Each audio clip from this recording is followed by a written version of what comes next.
हमारी मांगे पूरी करो। नहीं चलेगी, नहीं चलेगी, तानाशाही नहीं चलेगी, नहीं चलेगी, नहीं चलेगी, तानाशाही नहीं चलेगी। आवाज दो, एक है, आवाज दो, एक है। अल्लाह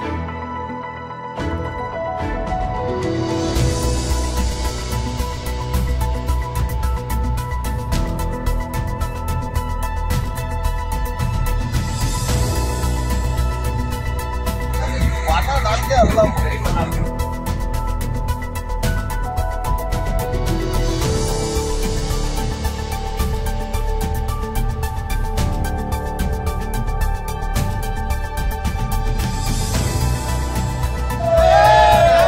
आवाज दो, नहीं चलेगी, नहीं चलेगी, नहीं चलेगी।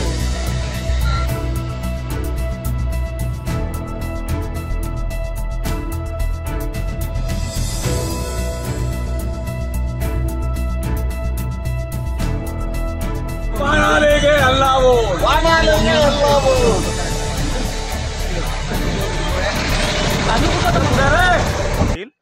मागे जे आंदोलन एवढं घडवलं, प्रत्येक कामगारांनी 7-7 दिवस दिले आणि त्याची दखल घेत ऊर्जा मंत्र्यांनी आपल्या दलनामध्ये बैठक घेतली आणि त्यात आम्हाला आश्वस्त केलं होतं की आम्ही तुमच्या मागण्या मान्य करू, पण तेच गोष्ट त्यांनी मीडियासमोर येऊन सुद्धा म्हणली आहे।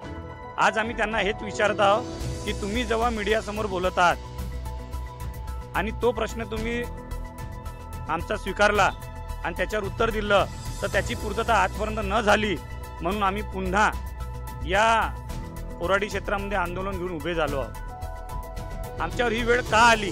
फडणवीस साहेबांनी जो आपला निर्णय घेतला होता तो निर्णय पूर्ण केला नाही, आमची एक बैठक लागली नाही।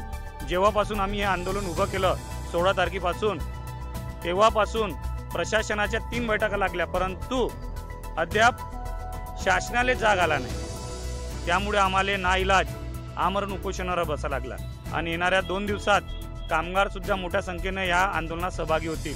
आमची मनशा मुळातच नव्हती की कामगारांनी उतराव, पण फडणवीस साहेबांना जे आपले शब्द दिले त्या शब्दाला मान देत नाहीये, त्यामुळे त्यांना कुठंतरी आमच्या या आंदोलनाच्या माध्यमातून आठवण करून द्यायची आहे। आणि आपली जी मीडिया येते तुम्ही सुद्धा प्रश्न विचारा का साहेब, तुम्हीच तर मीडियासमोर येऊन प्रश्न केला, बाईट दिली होती की आम्ही कामगाराच्या मागण्या पूर्ण करू, मग केव्हा?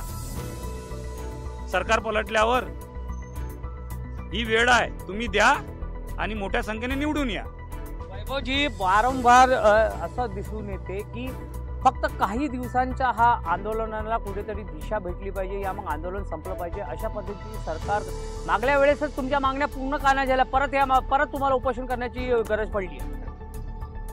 बघा, तुम्ही जो प्रश्न केला हा आमच्या संपूर्ण कामगाराच्या मनात आहे की आम्हाला कुठेतरी दगावल्या गेलं, परंतु आंदोलन करते वेळी आणि जेव्हा ऊर्जा मंत्री दखल घेतो, ऊर्जा मंत्री काही लहान व्यक्ती नाही ना, तो व्यक्ती एवढा मोठा आहे की त्याच्या शब्दाला मान असते, तो मीडियासमोर येऊन बाईट बी देत आहे, तर त्याचा मान ठेवत आम्ही त्यांचा मान ठेवला, त्या शासनाचा मान ठेवला, परंतु त्यांनी आमच्या लेबरच्या ताकदीला मान दिला नाही, त्यामुळे आज आम्हाला उतरायला लागलं।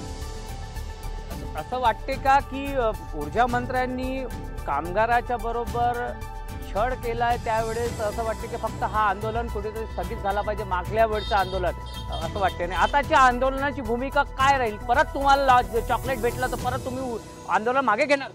यावेळीस जे मागची जे कृती समिती होती ती 3ही विभाग मिळून होती, परंतु यावेळेस आम्ही ठरवलं आहे की फक्त महानिर्मितीचेच लढू आणि यावेळी कृती समितीचे काही कायदे तयार करण्यात आले। जोपर्यंत ऊर्जा मंत्रीने घेतलेला निर्णय हा VC द्वारे पेंडालमध्ये की याच्यावर काय निर्णय घ्यायचा निर्णय होणार नाही, तोपर्यंत आंदोलन मागे होणार नाही। यावेळी प्रत्येक गोष्ट रायटिंगमध्ये लागेल, त्याशिवाय आंदोलन कोणत्याच पद्धतीने मागे होणार नाही।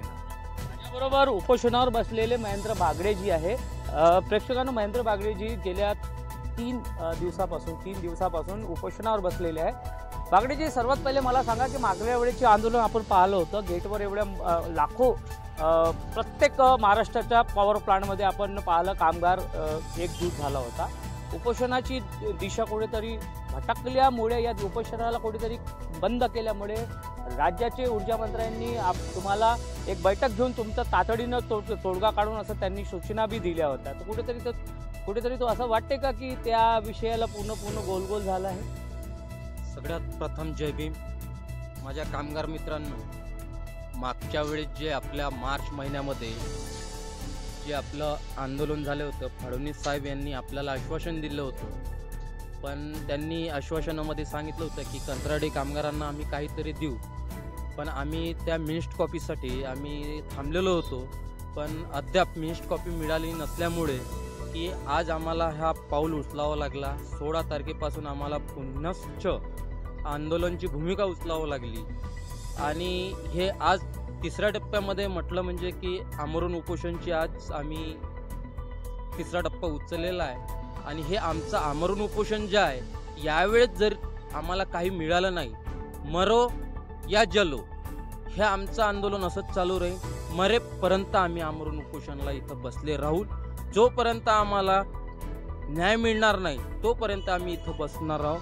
आणि दुसरी गोष्ट, माझी एकच विनंती आहे फडणवीस साहेब आणि बावनकुळे साहेबांना माझी एकच विनंती आहे की आज आम्ही 20 ते 25 हजार रुपयामध्ये काम करून राहिलो. आज आमचं घर सुद्धा चालत नाही. नियमित कामगारांना इतका मोठा फंड देऊन त्यांचं पेमेंट वाढवू शकतो. आम्ही त्यांचं आंदोलन न करताना पण त्यांचं पेमेंट वाढवू शकतो. तर आमचं का बरं नाही वाढवू शकत? कारण की आम्हाला 100मधून 1 पाव तरी भाग दिला आम्हाला, तर आम्हाला खरोखर चांगलं वाटन की येत्या काळामध्ये तुमच्या विषयी आमचा एक मनामध्ये चांगला विचार राहील आणि आमचा पेमेंट वाढवल्यानंतर. तर माझ्या कामगारांना एकच विनंती आहे की मागचं जे झालं आहे ते भुलून जा. आता तरी आपल्याला आज जर आपण झगडलो नाही तर आज समोरच्या भविष्यामध्ये आपल्याला काहीच मिळू शकणार नाही. एकजुटीने लढा द्यायचा आहे यावेळेस. जोपर्यंत न्याय मिळणार नाही तोपर्यंत मी आमरण उपोषण सोडणार नाही. जर मला कमी जास्त झालं याचे जिम्मेदार बागडेजी, उपोषण शेवटपर्यंत राहील? हे उपोषण माझं शेवटपर्यंत नाही. जोपर्यंत आम्हाला शासन आणि प्रशासन न्याय देणार नाही तोपर्यंत मला काही झालं, कमी जास्त जरी झालं तर प्रशासन आणि शासन याला जिम्मेदार राहतील अशीच मी विनंती करतो. आणि देवेंद्र फडणवीस साहेब आणि बावनकुळे साहेबांना विनंती करतो, पुनश्च विनंती करतो की त्यांनी आमच्या कंत्राटी कामगारांच्या डोक्यावर हात ठेवून पेमेंट वाढवायला पाहिजे. आवाज दो, आवाज दो. नहीं चलेगी, नहीं चलेगी, नहीं चलेगी, नहीं चलेगी. बघितल्या गेलं की या उपोषणांच्या महेंद्र बागडेजीनं सरकारला डायरेक्ट चेतावणी दिली आहे की मी या उपोषणाच्या पूर्ण मागण्या राज्याचे उपमुख्यमंत्री व ऊर्जा मंत्री जर आमच्या मागण्याला पूर्ण नाही करत तर मी शेवटच्या श्वासापर्यंत लढणार आहोत. या माध्यमातून ज्या प्रकारे वैभव बंडनी हे म्हटलं आहे की जेव्हा फडणवीस साहेबांनी मीडियाच्या माध्यमातून आम्हाला आश्वासन दिलं होतं, या आम्हाला सांगितलं होतं की तुमच्या पूर्ण मागण्याच्या आम्ही तातडीनं बैठक लावूया, तातडीने तुमच्या मागण्या पूर्ण करू. तर हा प्रश्न निर्माण होतो की हा सर्व मागण्या का नाही पुऱ्या झाल्या? येणाऱ्या काळामध्ये निवडणुका आहे, या निवडणुकाच्या माध्यमातून या कंत्राटी कामगाराच्या सर्व मागण्या काय येणाऱ्या 2 महिन्यामध्ये या येणाऱ्या मागण्या काही दिवसामध्ये होणार का? हा प्रश्न मी तुम्हाला सोडून जातो. तोपर्यंत कॅमेरा पर्सन सिद्धार्थ गेडाम बरोबर मी शैलेश ढोरे, विदर्भ की आवाज, सच की हकीकत, मुख्य संपादक कोराडी. एकच माणूस एकाच प्रकारचा राहते, कुठं ना कुठं होते. पण आंदोलन करणं, ह्या आंदोलन म्हणजे संघर्ष करणं हा आमचा जन्मसिद्ध अधिकार आहे बाब. आणि थोपोलं आपल्या जे महानिर्मितीमध्ये पॉवर स्टेशनमध्ये काम करतात त्यांच्या अंगात. तोपर्यंत मला काही झालं, कमी जास्त जरी झालं तर प्रशासन आणि शासन याला जिम्मेदार राहतील अशीच मी विनंती करतो. आणि देवेंद्र फडणवीस साहेब आणि बावनकुळे साहेबांना विनंती करतो, पुनश्च विनंती करतो की त्यांनी आमच्या कंत्राटी कामगारांच्या डोक्यावर हात ठेवून पेमेंट वाढवायला पाहिजे. आवाज दो, आवाज दो. नहीं चलेगी, नहीं चलेगी, तानाशाही नहीं चलेगी, नहीं चलेगी, नहीं चलेगी, तानाशाही नहीं चलेगी.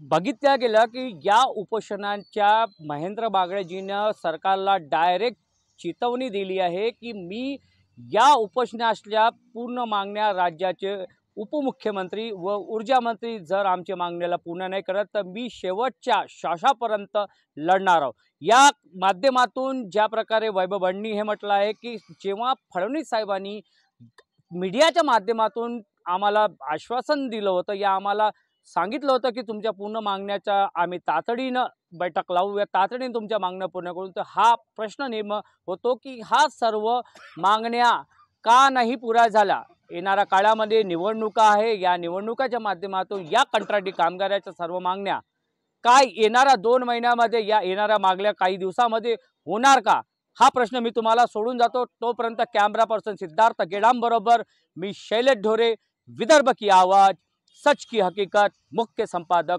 कोराडी।